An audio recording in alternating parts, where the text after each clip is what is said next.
नमस्कार किसान भाइयों, मैं डॉक्टर नवीन चंद्र खेत्याड़ी विवेकानंद पर्वतीय कृषि अनुसंधान संस्थान अल्मोड़ा से गेहूं की कुछ उन्नत तकनीकों और प्रजातियों के बारे में बताऊंगा।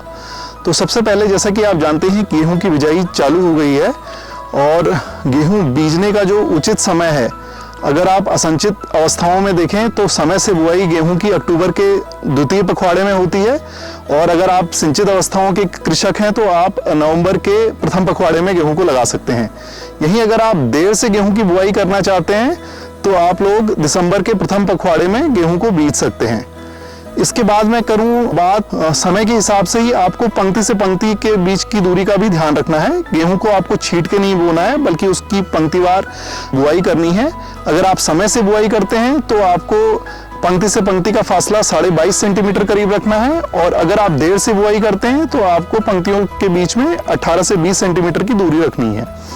अब मैं बात करूं गेहूं में पोषण की, तो आपको प्रति नाली करीब असंचित अवस्थाओं में 1 kilo 200 gram nitrogen, 600 gram phosphorus और 400 ग्राम पोटेशियम की जरूरत पड़ती है और यदि सिंचित अवस्थाएं हैं तो आप इसकी दुगनी मात्रा की खाद ले सकते हैं।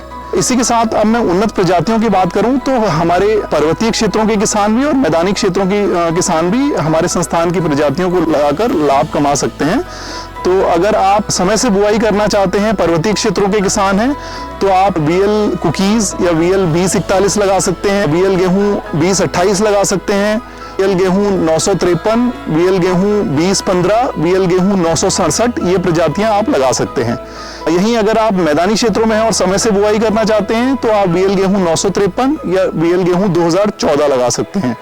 और जो किसान भाई हमारी देर से बुआई करना चाहते हैं और पर्वतीय क्षेत्रों के हैं, वे VL गेहूं 892 का लाभ ले सकते हैं या फिर मैदानी क्षेत्रों के हमारे कृषक भाई देर से VL गेहूं 3004 या VL गेहूं 3010 की प्रजाति लगा सकते हैं।